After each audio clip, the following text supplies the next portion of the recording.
what I would then suggest is that we maybe don't have, how do the people that we're thinking about doing this plenary session feel if we just ask for your closing thoughts on the day, rather than, unless people have questions they definitely want to ask, in which case we'll do it. That would suit me, Scott. Yeah, so just like closing thoughts, if I give you the microphone and you introduce yourselves, would that be alright? Where's Dookie? Where are you? There you are, hello. Does that sound okay? I'll do mine first. Not that I have tons because I'm quite tired, but I could just say it's been an absolutely amazing day for us from the point of view of the Scottish Transitions Forum, having so many different organisations and young people represented, looking at the way that different transitions happen. But one of the things that has struck me about today is the commonality, even though people are different. It's the commonality that everybody has in their transitions experience that brings it all together. And I think somebody said, was it Neil, that said you can have like a plan, but it has to be like an individual plan for every person that it's for. So you can have kind of what's behind the plan, but you need to tailor it to people. And I think that's kind of really come through today about what everyone's been saying, what they've been talking about. Also, on the flip side of that, the frustration I feel when we're hearing the same stories that we've heard for a very long time around transitions. And I would encourage people to fill out their pledge postcards and take any of the learning that they've taken today and any of the inspiration that they've had from today and really embed it into what they're doing in their different parts of their works or jobs or local authorities or strategies or whatever, because transitions is a really, really, really huge issue. It's not necessarily one of the big 10, if you believe in hunting, which you probably shouldn't, one of the big 10 things that are currently on Parliament's mind, but it's always, always, always in the background of children's rights, it's always in the background of health, it's always in the background of social work. And I'd just like to say a really big thank you very much for coming today, so give yourselves a round of applause.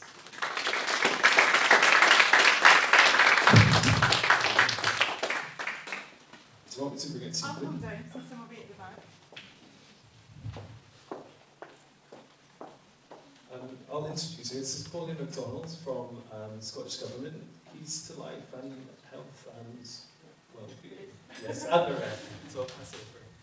Hello everyone, thanks. I'm really glad I came here today, from Muriel's opening remarks to the mum's stories, Siobhan and Danielle, and own stories through to maybe the more positive experiences of Jay and Neil.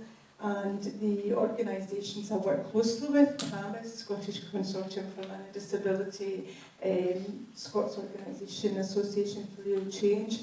If I take something away today personally, it will pledge to work closer with other policy areas in government to get this right. I think collectively that's what we really need to do. I mean, the Keys to Life strategy was published in June 2013, and a year on we celebrated the launch by the website. I don't even know if any of you have visited the website. At the present moment we're concentrating on an implementation plan for the next few years so that people know exactly what's going on. But I remember, I'm not long in the post, maybe just over a year, one of the first organisations I met with was Jackie from Children's Scotland, and she said to me, if we don't get this right, transitions, we've got no hope for the rest of it. So it's very, very important. I enjoyed all the presentations. Some of the organisations I knew about, some of them I didn't. If you want to get in touch with me, if you want to promote what you're doing on the Keys to Life website, and if any of you collectively or personally want to get in touch to ask anything, please do that. I can leave my email address. But the main thing is for the people that it's affecting to ask and involve them at every stage. I mean, the new government, the programme for government, is very, very much focused on inequality in its biggest sense.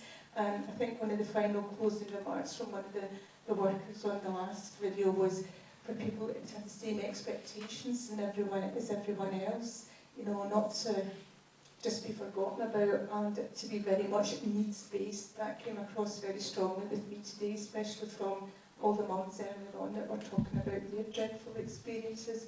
I was also interested if there was any social workers or people from education in the room. Yeah, I don't know how you felt, and it was really quite powerful, you know, and it was really quite, oh, how do we go about tackling getting this all right? But to end on a positive note, to hear from the kids involved in the drama today and to hear what they were actually saying, that'll help us get it right. I think we just need to all work a bit collectively better together. So that would be my closing remarks.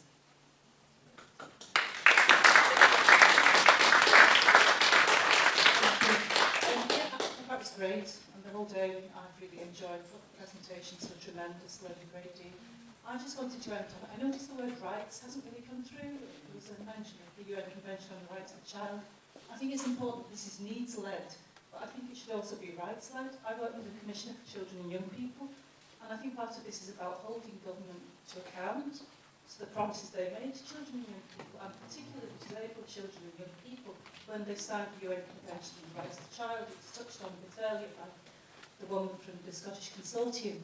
And next year we will be reporting back to the UN Committee on the Rights of the Child, and we will be talking about disability as being a key area, disabled children and young people, and transition of disabled and young children, disabled children and young people is an area that we feel particularly strong about, and I'd urge anyone to get in touch with our office, because we'll be collecting information so that we can send our joint report to the committee across the UK Commissioner's offices, to get in touch with us, because transition is key to us. And when I listen to these, as Scott was saying earlier, and I'll finish on this note, when I listen to these experiences, we're just going through some great examples of really good practice here, but at the end of the day, this is so important for children, young people and their rights, and ultimately the best interests of the child and the views of the child and decisions affecting them are absolutely paramount. So if you want to get in touch with our office, please do. I encourage you to do so. Thank you.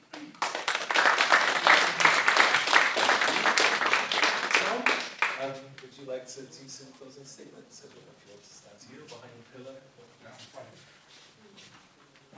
I'm Tom Kirkwood, I'm a parent. I'm involved, not just because of my daughter, but I'm also involved with the national strategy of the parental contributor, and as well as a number of local strategies associated with autism as well. I'm going to be finished on a reasonably positive note also, because I've also been looking at 30 separate authorities all about transitions. And I can tell you, it was going to be called a discussion paper or parental review and stop there and pick up all the faults. But unfortunately that's changed. It's going to be a parental review, evolving and improving. Because I can tell you there are improvements happening around the country, very positive improvements. A lot of local authorities are now picking up to children's services and adult services and building in the transition team, particularly if you're home and around the big one in particular, leaving school. What I'm disappointed in a little bit is we've still not grasped transitions are lifelong. The other thing that I think is very positive as well is that within government, both nationally and locally, they're starting to share information better between different policy practices, and that's absolutely crucial. There's something to be happening on one side that doesn't marry up with the other, and unfortunately across the whole of the UK, we've been very poor at doing that. The coin's finally dropping, it's starting to stack up a little bit when you do it better, and I hope that theory develops into better practice and continues to go forward. Generally, when it comes to transitions, I've picked up on a few things today.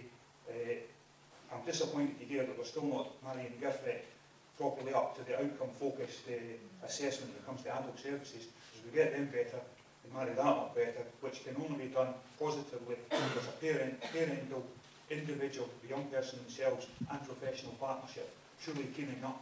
Because you can pick something up at home, you can pick something up socially, that can feed into that working very positively and developing a better outcome, not just transition to something that's historically been destination-based. So people are learning and they are building on these things.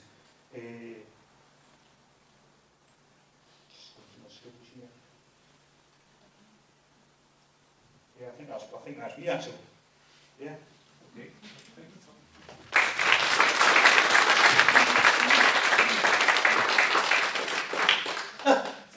No, you didn't want to do you want to slide these off. say something? Sure. Hi. that you did from Share Scotland, and you managed the Movement on Transition Service. What I found today, same as Scott was saying, is the commonality throughout the presentations, and especially the parental presentations. I have been involved in transitions that have been the same as the ones you heard tonight, and I've also been involved in some very good ones. And the unfortunate thing about that, that's happened in the same authorities. I work across a number of authorities, but you'll find good transition and poor transition happening in the same place. And I think that partly comes down to the local structures they have, and partly down to the fact that there doesn't seem to be any firm national structures. But if you don't put your local structures or any national structures and link it up with the 7 principles, then that's always going to happen. You're always going to have a patchwork of transition. So what I would think is that if we link and endorse the 7 principles and get local authorities to match up their structures to them, then we could have a much better transition service going forward. Thank you.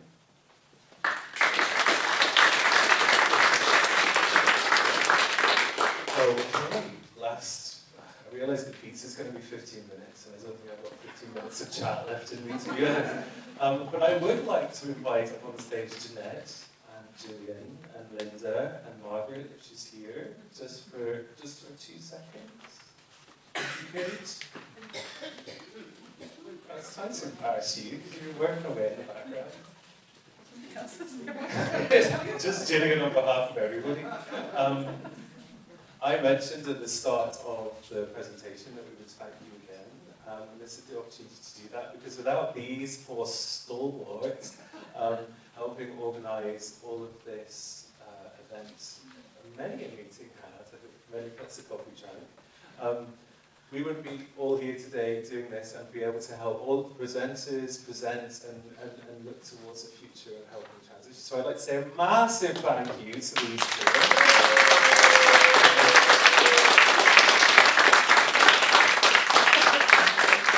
I realise I'm not surprised.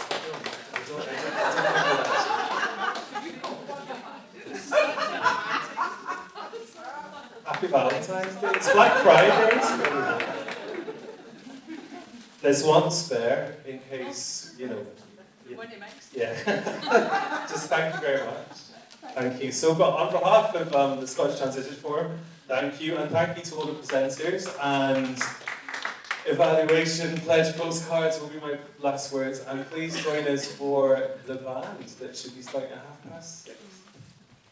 Just as the host organisation this evening, we'd just like to extend a very warm welcome to anyone who wants to come back.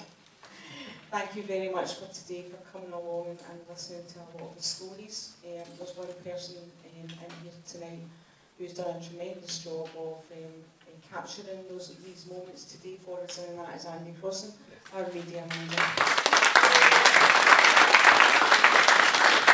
Just a quick extended thank you, and I think we asked you to put together your hands for Scotland.